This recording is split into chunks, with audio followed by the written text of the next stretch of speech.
اعوذ باللہ من الشیطان الرجیم بسم اللہ الرحمن الرحیم یعتذرون الیکم اذا رجعتم الیہم قل لا تعتذروا لن نؤمن لکم قد نبأنا اللہ من اخبارکم وسيرى اللہ عملکم ورسولہ ثم تردون الی عالم الغیب والشہادۃ فینبئکم بما کنتم تعملون۔ سبحان اللہ۔ غزوہ تبوک کے متعلق یہ ساری بات چل رہی ہے۔ آپ خود سوچیں کہ کتنی تفصیل کے ساتھ اللہ تعالیٰ نے غزوہ تبوک اور منافقین کا پردہ چاک کیا ہے، کیونکہ یہ سب سے لمبا اور تقریباً سب سے آخری غزوہ تھا جو بڑا لگا تھا، 900 کلومیٹر کا فاصلہ بھی تھا، اور اس کے اندر منافقین کے بارے میں اللہ تعالیٰ نے ان کے پردہ بھی چاک کرنا تھا۔ یہ سارا کچھ اسی کے بارے میں بیان ہو رہا ہے۔ اب واپسی کی بات ہو رہی ہے۔ جب حضور واپس تشریف لانے لگے غزوہ تبوک سے، تو اللہ تبارک و تعالیٰ نے ارشاد فرمایا یعتذرون الیکم، فرمایا کہ اب تمہارے سامنے منافق بہانے بنائیں گے۔ جب مسلمان واپس آنے لگے تو اللہ تبارک و تعالیٰ نے سارے مسلمانوں کو یہ خطاب فرمایا یعتذرون الیکم، فرمایا جب تم مدینے واپس جاؤ گے تو مدینے پہنچنے کے بعد منافقین آئیں گے اور کیا کریں گے؟ بہانے بنائیں گے تمہارے سامنے، اذا رجعتم الیہم، جب تم مدینے پہنچ جاؤ گے۔ جیسے تم مدینے پہنچو گے منافقین تمہارے سامنے آئیں گے، بہانے بنانا شروع کر دیں گے۔ تو قل، اے محبوب آپ ان کو فرما دینا، لا تعتذروا لن نؤمن لکم، فرمایا اب تم بہانے نہ بناؤ، لن نؤمن لکم، ہم تمہارے کسی بہانے کا اعتبار نہیں کریں گے، لن نؤمن لکم، ہم ہرگز تمہاری بات کا یقین نہیں کریں گے۔ کیوں؟ فرمایا قد نبأنا اللہ من اخبارکم، اللہ تعالیٰ نے تمہاری ساری خبریں مجھے پہلے عطا فرما دی ہیں۔ سبحان اللہ۔ ٹھیک ہے جی، رب نے تمہارے کرتوت پہلے ہی بتا دی ہے، تم نے اب ایسے بہانہ بنانا ہے، ایسے کہنا ہے، ایسے کہنا ہے، ایسے کہنا ہے، اور ٹھیک وہی بات ہوئی۔ ٹھیک ہے، جیسے آقا علیہ الصلوۃ والسلام مدینے پہنچے، حضور کی عادت کریمہ تھی کہ آپ جب آتے اور آنے کے بعد حضور سب سے پہلے مسجد تشریف لے جاتے، مسجد میں 2 رکعت نماز نفل ادا کرتے، وہیں پہ بیٹھے رہتے۔ ٹھیک ہے جی، اور جب سارے مسلمان مل کے یہ سارے مسئلے حل ہو جاتے، چلے جاتے، تو پھر سب سے پہلے سیدہ فاطمہ الزہرا کے گھر حضور تشریف لے جاتے۔ ٹھیک ہے جی، وہیں سے پھر ملنا شروع کرتے، پھر ازواج مطہرات کے پاس، پھر سب کے پاس آنا شروع کر دیتے۔ تو سب سے پہلے جب حضور تشریف لے جاتے تو سب سے آخر میں سیدہ فاطمہ الزہرا کے گھر میں جاتے، اور جب واپس تشریف لاتے تو سب سے پہلے حضور سیدہ فاطمہ الزہرا کے گھر تشریف لے جاتے۔ تو پھر عموماً آنا جانا جو ہے وہ مسجد سے ہوتا تھا کہ جب حضور کہیں سے بھی تشریف لاتے تو سب سے پہلے مسجد میں جا کے 2 رکعت پڑھتے، 2 رکعت پڑھنے کے بعد وہیں پہ بیٹھ جاتے، اور بیٹھنے کے بعد پھر جتنے بھی جو مسائل ہوتے پہلے سب سے پہلے سارے مسائل سننے کے بعد پھر حضور کا تشریف لے جایا کرتے تھے۔ تو اب بھی ایسا ہی ہوا کہ حضور جب غزوہ تبوک سے واپس تشریف لائے تو منافقین آنا شروع ہو گئے، تو انہوں نے پھر بڑے بڑے قرآن کی قسمیں کھائیں۔ ٹھیک ہے جی، بڑے بڑے بہانے سنائے انہوں نے کہا جناب سانو اے ہو گیا سی، سانو انج ہو گیا، سانو انج ہو گیا، ساری قسمیں انہوں نے کھائیں۔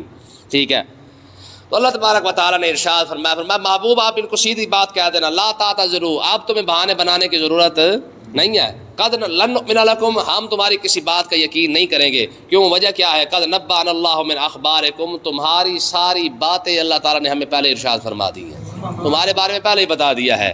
ہاں، وَسَيَرَى اللَّهُ عَمَلَكُمْ وَرَسُولُهُ، اب اللہ تعالیٰ تمہارے، اللہ اور اللہ کا رسول تمہارے عملوں کو دیکھے گا۔ اب بھی تم توبہ کرتے ہو یا نہیں کرتے، اب دیکھنا صرف یہی ہے۔ جہاں تمہاری منافقت کا مسئلہ، تو منافقت کا پردہ تو چاک ہو چکا ہے، لیکن پھر بھی تمہیں چانس دیا جا رہا ہے کہ اب بھی تم توبہ کرتے ہو یا نہیں کرتے۔ کچھ نہ خوش نصیب تھے جنہوں نے توبہ کر لی، کچھ بدبخت ایسے تھے کہ اتنی ڈھیل کے باوجود بھی توبہ نہ کر سکے۔ ٹھیک ہے، فرمایا کہ اب تمہاری کوئی بات رہی تو نہیں ہے، اللہ اور اللہ کے رسول کے سامنے تمہاری منافقت تو سامنے آ چکی ہے۔ ٹھیک ہے جی، منافق کا دیکھ رہے یہی کمال تو ہوتا ہے کہ منافق چھپنا چاہتا ہے لیکن منافق چھپ نہیں سکتا۔ ٹھیک ہے جی، اس کا کوئی عمل، اس کی کوئی بات ایسی ضرور ہوتی ہے جو ہر بندے کو پتہ چل جاتا ہے کہ بندہ منافق ہے۔ ٹھیک ہے، منافق چھپ نہیں سکتا ہے۔ تو اللہ تعالیٰ نے ارشاد فرمایا وَسَيَرَى اللَّهُ عَمَلَكُمْ وَرَسُولُهُ، اللہ بھی تمہارے عمل دیکھے گا، اللہ کا رسول بھی تمہارے عمل دیکھے گا۔ ہاں، اب دیکھنا یہ ہے کہ رب نے بھی تمہارے عمل دیکھنے ہیں، رب کے رسول نے بھی۔ اس کا مطلب یہ ہے کہ یہاں تو شرک ہو رہا ہے، تو یہاں بھی شرک نہیں ہو رہا۔ رب نے عمل کے دیکھنے کو، منافقوں کو دیکھنے میں اللہ اور اللہ کے رسول کو اپنے ساتھ ملایا ہوا ہے۔ آپ خود اندازہ کریں کتنی باتیں ایسی آ رہی ہیں جس کے اندر اللہ نے اپنے محبوب کو اس عمل کے اندر شامل فرمایا ہوا ہے۔ پیچھے آیت گزری تھی 10ویں پارے کے اندر، یہ 11واں پارہ شروع ہوا ہے، وہاں پہ یہ بات آئی تھی کہ اللہ تعالیٰ نے ارشاد فرمایا تھا، فرمایا منافق کاش اس بات پر راضی ہو جاتے، وَلَوْ أَنَّهُمْ رَضُوا مَا آتَاهُمُ اللَّهُ وَرَسُولُهُ، میں کاش منافق اس بات پر راضی ہو جاتے کہ جو بھی اللہ اور اللہ کا رسول انہیں عطا فرماتے اس بات پر راضی ہو جاتے۔ تو جو اللہ اور اللہ کا رسول عطا فرمائے منافق کاش اس بات پر راضی ہو جاتے، ٹھیک ہے۔ اللہ نے اپنے محبوب کو اپنے ساتھ ملا لیا، ٹھیک ہے۔ یہاں پہ بھی اللہ تعالیٰ نے عمل کے اعتبار سے فرمایا اب منافقوں نے جو عمل کرنا ہے اس کو اللہ بھی دیکھے گا، اللہ کا رسول بھی دیکھے گا، ٹھیک ہے۔ تو آگے دیکھیں، فرمایا ثم تردون الی عالم الغیب والشہادہ، پھر تمہیں غیب اور حاضر کے جاننے والے کی بارگاہ میں حاضر تو ہونا ہی ہے، حاضر تو ہونا ہے، تمہیں لوٹایا تو جائے گا کہ تم اللہ اور اللہ کے رسول کے عمل بھی دیکھے گا تمہارا، پھر مرنے کے بعد آخر کیا ہوگا، ایک نہ ایک دن تو وہ آنے والا ہے جس دن تم نے اللہ کی بارگاہ میں حاضر ہونا ہے۔ اور اب کی تو شان کیا ہے، عالم الغیب والشہادہ، وہ تو ہر چھپی ہوئی چیز کو بھی جانتا ہے اور ہر حاضر چیز کو بھی جانتا ہے۔ رب کے لیے تو ویسے چھپی ہوئی چیز ہے کوئی نہیں، تو پھر غیب کی جاننے والا کیسے ہوا؟ سوال تو بنتا ہے نا۔ جب اللہ ہر شے کو جانتا ہے اور ہر شے کے قریب ہے تو پھر رب کے لیے غیب کیسے ہو گیا؟ رب کے لیے کوئی چیز غائب نہیں ہے، تو پھر اس کا مطلب کیا ہے؟ تو یاد رکھیں علماء فرماتے ہیں یہ غائب ہوتا ہے نا وہ مخلوق کے اعتبار سے ہوتا ہے، خالق کے اعتبار سے نہیں ہوتا۔ مطلب یہ ہے کہ جو چیزیں مخلوق بھی نہیں دیکھ سکتی ہے نا رب تو ان کو بھی جانتا ہے، ٹھیک ہے۔ رب کے سامنے کوئی چیز غائب نہیں ہے، ٹھیک ہے۔ اور یاد رکھے یہاں پہ کیونکہ جہالت ہے نا جتنی مرضی پھیلا لو، کہتے ہیں جی دور سے سننا یہ اللہ کا کام ہے، حالانکہ دور سے سننا رب کا کام نہیں ہے۔ نحن اقرب الیہ من حبل الورید، وہ تو تمہارے قریب رہتا ہے، دور سے سننا مخلوق کا کام ہے، رب ویسے ہر چیز کے قریب ہے۔ ہم کہتے ہیں جی رسول اللہ صلی اللہ علیہ وسلم درود سن لیتے ہیں، ٹھیک ہے، اپنے غلاموں کا درود، کہتے ہیں یہ حدیث پاک بھی تو ہے نا، کہتے ہیں یہ شرک ہو گیا، اور اللہ کے بندے شرک کیوں ہے؟ کرے جی دور سے سننا رب کا کام ہے، اور رب ایک طرف سے تو کہہ رہا ہے کہ رب نحن اقرب الیہ من حبل الورید، رب شارک کے بھی قریب ہے، اور اوپر سے کہہ رہا ہے کہ دور سے سنتا ہے، اور تو ہے ہی قریب تو دور سے کیوں سنے گا؟ جب رب قریب ہے تو پھر دور سے کیوں سنے گا؟ تو دور سے سننا خالق کی شان نہیں ہے، دور سے سننا مخلوق کی شان ہے، ٹھیک ہے نا جی۔ حدیث پاک ہے نا کہ ایک فرشتہ آقا علیہ السلام کے بارگاہ اقدس میں کھڑا ہوا ہے، جب کوئی بندہ درود پاک کہیں سے پڑھتا ہے تو وہ عرض کرتا ہے حضور فلانا امتی درود پڑھ رہا ہے، ٹھیک ہے۔ وہ کہتا ہے نا فلاں نام کا بندہ، فلانا پیو، فلانا علاقہ، فلانا قبیلہ، فلانا ملک، فلانی جگہ، ٹھیک ہے جی، وہ آپ پر درود و سلام بھیج رہا ہے۔ تو اس کا مطلب یہ ہے کہ دور سے سننا یہ مخلوق کا کام ہے، خالق کا نہیں، خالق تو ہر شے کے قریب ہے، ٹھیک ہے۔ یہ دیکھیں نا جی وہ حدیث پاک کے اندر آتا ہے یہ جو حجر اسود ہے جس کو چوم چوم کے کالا کر دیا ہے، ٹھیک ہے، قیامت کا دن آئے گا یہ سارا کمپیوٹر جناب اعلیٰ پوری بندے کی سارے کو نکال کے رکھ دے گا کہ مالک یہ فلانے بندے نے مجھے چوما تھا، اس کا نام یہ ہے، اس کے باپ کا نام یہ ہے، فلاں جگہ میں رہنے والا تھا، فلاں نیت کے ساتھ اس نے مجھے چوما تھا، سارا کچھ اس نے ریکارڈ کیا ہوا ہے، ٹھیک ہے۔ تو یہ سارا کچھ یہ رکھنا یہ تو مخلوق کا کام ہے، خالق نحن اقرب الیہ من حبل الورید، وہ تو ہر شے کے قریب ہے، ٹھیک ہے۔ تو اب دیکھیں اللہ تعالیٰ نے ارشاد فرمایا اے منافقو تمہیں اللہ کی بارگاہ میں حاضر ہونا ہے جو غائب کا بھی جاننے والا ہے اور حاضر چیزوں کا بھی جاننے والا ہے۔ غائب سے مراد مخلوق کے اعتبار سے جو چیزیں غائب ہیں، ٹھیک ہے، یعنی اس دیکھیں تحت الثری سے لے کر عرش الہی تک تمام مخلوق سے جو بھی چیزیں چھپی ہوئی ہے اللہ ہر شے کو جاننے والا ہے، ٹھیک ہے۔ فَيُنَبِّئُكُم بِمَا كُنتُمْ تَعْمَلُونَ، پھر جو کچھ تم کرتے ہو رب تمہیں ہر ایک چیز کی خبر ضرور دے گا، ہے اِنَّا نَحْنُ نُحْيِي الْمَوْتَىٰ وَنَكْتُبُ مَا قَدَّمُوا وَآثَارَهُم، ہم جو کچھ بھی تم آگے بھیج رہے ہو ہم سارا کچھ لکھ رہے ہیں، وَنَكْتُبُ مَا قَدَّمُوا وَآثَارَهُم، جو کچھ تم بھیج رہے ہو آگے ہم کیا کر رہے ہیں، نَكْتُبُ ہم لکھ رہے ہیں، ٹھیک ہے۔ فَيُنَبِّئُكُم بِمَا كُنتُمْ تَعْمَلُونَ، ہر ایک چیز کی تمہیں خبر دے گا تم کیا کیا کرتے رہے ہو۔ جب بندے کے سامنے اس کے گناہ رکھے جائیں گے نا تو گناہ رکھنے کی وجہ سے بندہ مکر جائے گا، وہ کہے گا پروردگار میں تو یہ بھی نہیں کیتا، یہ بھی نہیں کیتا، یہ بھی نہیں کیتا، اے خام خواہ میرے کھاتے لکھ دیتا گیا ہے۔ تب جا کے کیا کیا جائے گا، اس کے منہ پر مہر لگا دی جائے گی، پھر ہاتھ اس کے بارے میں ارشاد فرمائیں گے کہ ہم نے کیا کچھ کیا ہوا ہے، ٹھیک ہے۔ جب ہاتھ بتا رہے ہوں گے تو پھر کیا ہوگا، پھر پاؤں اس کی گواہی دے رہے ہوں گے کہ ہاں مالک نے واقعی کچھ کیا، ایسی گواہ ہے، اسی چل کے گیا سی نہ رہندے، ٹھیک ہے۔ تو اللہ تعالیٰ نے ارشاد فرمایا فَيُنَبِّئُكُم بِمَا كُنتُمْ تَعْمَلُونَ، وہ تمہیں ہر ایک بات کی خبر دے گا۔ اور آگے کیا ہے، فرمایا سَيَحْلِفُونَ بِاللَّهِ لَكُمْ، فرمایا مسلمانوں تمہارے سامنے وہ اللہ کی قسمیں کھائیں گے، ابھی غزوہ تبوک سے واپس آ رہے ہیں، یہ سارا کچھ پہلے ارشاد فرمایا جا رہا ہے، ٹھیک ہے. کیا کہا جا رہا ہے؟ فرمایا سیحلفون باللہ لکم، فرمایا مسلمانوں تمہارے سامنے منافق کیا کریں گے؟ اللہ کی قسمیں کھائیں گے. اور ہوگا کہ اذن قلبتم الیہم، جب تم ان کے پاس جاؤ گے، لتوردوا عنہم، اللہ کی قسمیں کیوں کھائیں گے منافق؟ فرمایا اس وجہ سے تاکہ تم ان سے راضی ہو جاؤ، اور پھر تم کہنا شروع کر چلو خیر ہے کوئی گل نہیں، رہ گیا سی تو کوئی گل نہیں، ٹھیک ہے. لیکن لتوردوا عنہم، تاکہ وہ تمہیں راضی کر سکیں گے، ٹھیک ہے. اور یہ بہانے بنائیں گے، ساتھ ساتھ قسمیں کھائیں گے، تمہیں اعتبار دلوائیں گے کہ جناب اسی تو جانا چاہتے ساں پر ساڑیاں مجبوریاں سن، ٹھیک ہے. ہم تو جہاد کرنا چاہتے ہیں پر مجبوری بہت زیادہ تھی، ڈالر لینے تھے، ٹھیک ہے جی. ہم تو سارا کچھ کرنا چاہتے تھے لیکن ڈالروں کی مجبوری کی وجہ سے ہم جہاد نہیں کر سکے، ٹھیک ہے جی. ہماری پھر کیونکہ ڈیفینس کا مسئلہ تھا، پھر کینٹ کا مسئلہ تھا، پھر پلازوں کا مسئلہ تھا، ٹھیک ہے جی، پھر جزیروں کا مسئلہ تھا. ہم تو کیونکہ جناب جہاد کرنے کے لیے تیار ہی بیٹھے تھے، بس وہ کیونکہ ڈالروں کی مجبوری کی وجہ سے ہم جہاد نہیں کر سکے. منافق بھی تو یہی بہانہ بناتے رہے کہ ہماری مجبوریاں تھیں، ہم اس لیے غزوہ تبوک میں نہیں جا سکے. اور تم بھی کل قیامت کے دن یہی بہانہ بناؤ کہ جناب مجبوری تھی اس لیے ہم غزہ میں نہیں جا سکے ہیں. المسلمون کالجسد الواحد، وہ کدھر گیا سارا کچھ کہ مسلمان ایک جسم کی طرح ہیں. آج پوری امت مسلمہ کیسے بہانہ بنا لے گی؟ آج یہ فوجیں کیسے بہانہ بنائیں گی؟ تو جو بہانہ آج فوج بنا کے بیٹھی ہوئی ہے سرحدوں کا، ٹھیک ہے، آج سرحدوں کی ان کو مجبوری ہے، ان منافقوں کو اپنے گھر کی مجبوری تھی، آج ان کو پلازوں کی مجبوری ہے. مسئلہ کوئی نہیں ہے. آج اقوام متحدہ ان ساری فوجوں کو کہے نا کہ فلانی جگہ حملہ کرنا ہے، سرحدی مجبوری ختم ہو جائے گی. نہیں کرتے رہے حملہ.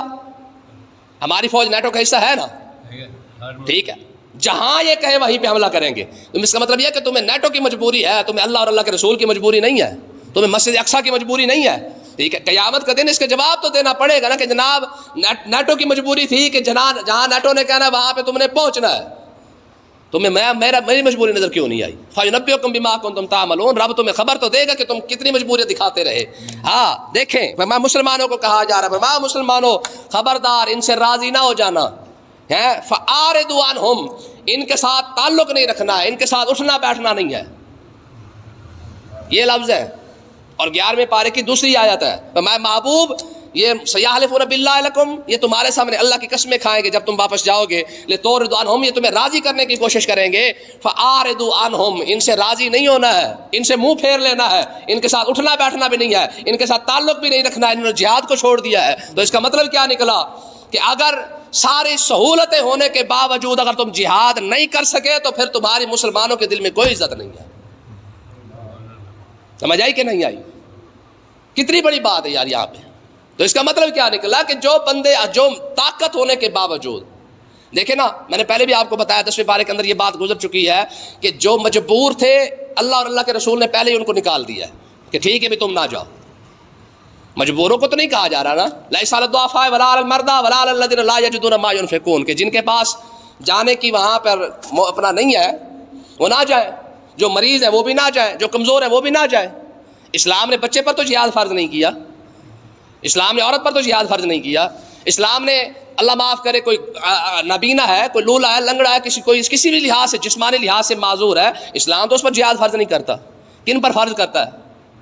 6 روٹیاں کھانے والے پر، ہٹے کٹے پر، طاقتور پر، جوان بھی ہو طاقتور بھی ہو، سب کچھ ہونے کے باوجود اسلام تو اس پر جہاد فرض کر رہا تھا. ٹھیک ہے، 10 لاکھ فوج پر جہاد فرض اسلام نہیں کر رہا. کہ جب کوئی فوج کے اندر داخل ہوتا ہے اس کی تو تم نے جناب ایسی جناب اس کی تم نے انٹری کرنی ہوتی ہے، وہ سارا اس کا لینا ہوتا ہے، کیا کہتے ہیں اس کو، انٹرویو لینا ہوتا ہے، یا اس کو جب پاس کرنا ہوتا ہے اس کی تو ایک ایک چیز تم چیک کرتے ہو کہ لولا لنگڑا تو نہیں ہے.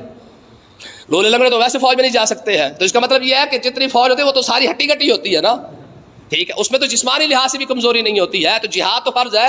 تو جہاد فرض ہوتا ہے ایسے بندے پر جو طاقتور اور پاورفل ہو، لیکن پھر بھی جہاد نہ کرے. اللہ تعالیٰ نے ارشاد فرمایا فاعرضوا عنہم، ان کے ساتھ کوئی تعلق نہیں رکھنا ہے. ٹھیک ہے، تعلق تب ہے تمہارے ساتھ جب تم جو ہے وہ اسلام کی خاطر لڑو. تمہیں جو وردی پہنائی تھی وہ تو اسلام کے دفاع کے لیے پہنائی تھی. تمہیں جو طاقت دی گئی ہے، جو اسلحہ دیا گیا تھا، جو سارا کچھ دیا گیا تھا، وہ تو اس لیے تھا کہ جب مسلمانوں پر مشکل وقت آ جائے مسلمانوں کے ساتھ کھڑے ہو جانا. تم نہیں کھڑے ہو سکے تو اللہ تعالیٰ نے ارشاد فرمایا انہم رجسون، یہ پلید ہے. یہ کیا ہے؟ جو جہاد سے بھاگے وہ کون ہے؟ پلید یہ رب کا یا رب کا فرمان ہے. فرمایا جو جہاد نہ کر سکے، پیسہ ہو، طاقت ہو، اسلحہ ہو، سب کچھ ہو، مجبوری اپنی دکھائے، فرمایا پلید ہے. اور اگلی بات بھی سن لے، فرمایا وماواہم جہنم، صرف خالی پلید نہیں ہے، اس کا ٹھکانہ بھی جہنم ہے. جہاد فرض ہو چکا ہے، تو پھر بہانہ بناتا پھر رہا ہے. فرمایا اس منافق میں اور تجھ میں کون سا فرق ہے؟ انہم رجسن ماواہم جہنم، فرمایا یہ پلید ہے، ان کے ساتھ بولنے کی ضرورت نہیں ہے جب تک جہاد نہ کرے. دیکھیں نا جی، گناہ گار ہے نا، گناہ گار کی بھی ہر لحاظ سے توبہ ہے، پر شرط یہ کہ توبہ کرے، ہے نا. رب نے توبہ کا دروازہ کھلا رکھا ہوا ہے کہ ٹھیک ہے چلو یار کوئی بات نہیں، غلطی ہو جاتی توبہ کر لے، ٹھیک ہے. جب تک تم جہاد نہیں کرو گے تمہاری کوئی عزت نہیں ہے. انہم رجسن، کیونکہ تم پلید ہو. اور یہ رب کا فیصلہ ہے کہ ہر وہ مسلمان کلمہ پڑھنے والا طاقت ہونے کے باوجود جان بوجھ کے جہاد فرض ہو اور جہاد کو چھوڑ کے بیٹھ جائے، رب فرما رہا پلید ہے. یہ کسی مولوی کا فتویٰ نہیں ہے، یہ حدیث بھی نہیں ہے، یہ سیدھا سیدھا قرآن ہے. فرمایا جو منافقوں نے اسلام بھی نہیں پڑھا، اسلام کو بھی سیدھا نہیں مانا ہے، اور اسلام کو نہ ماننے کے بعد جہاد کو بھی چھوڑ کے بیٹھ جائے، رب کا فتویٰ ہے پلید. اور کتنا پلید ہے؟ فاعرض عنہم، ان کے ساتھ بیٹھنا بھی نہیں، ان کے ساتھ تعلق بھی نہیں رکھنا. اب وہ آئے نا امن شمن والے اور اس آیت کا ترجمہ کر کے دکھائیں کہ رب فرما رہا ہے کہ جو بندہ جہاد کو چھوڑ کے بیٹھ جائے اس کے ساتھ تعلق نہیں رکھنا. یاد رکھیں شرعی مسئلہ کیا ہے کہ اگر ذاتی رنجش ہو تو پھر تو چلو ایک دو دن کے بعد گزارا کر لو، لیکن جب بات اسلام کی آ جائے تو پھر ساری زندگی اس کو منہ لگانے کی ضرورت نہیں ہے. سمجھ آئی کہ نہیں آئی؟ کوئی بات ہو گئی تھی، اما عائشہ صدیقہ رضی اللہ تعالیٰ عنہ اپنی بھانجے سے ناراض ہو گئی اور منت ہی مان لی تھی، اتنی بات ہی کہہ دی، قسم کھا لی تھی اس بات کی. فرمایا میں نے تمہیں مرتے دم تک تمہارے ساتھ نہیں بات کرنی ہے، اپنے بھانجے کے ساتھ. پھر لوگ بیچ میں پڑے اور من منا کر کے انہوں نے منتیں ترلے کی، تب آپ نے صدقہ دیا اور پھر جا کے آپ مانی، ٹھیک ہے، وگرنہ منت یہ مان لی تھی. فرمایا تو اللہ جل کیا بات ہوئی تھی مجھے یاد نہیں ہے، ٹھیک ہے. جب وہ بات ہوئی تو آپ نے فرمایا میں نے مرتے دم تک تم سے بات ہی نہیں کرنی ہے.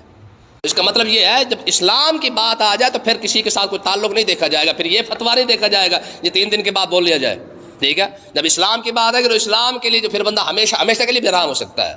انہم رجسن، جو بندہ جہاد کی طاقت رکھنے کے باوجود جہاد نہ کرے پلید ہے. ماواہم جہنم، اس کا ٹھکانہ کیا ہے؟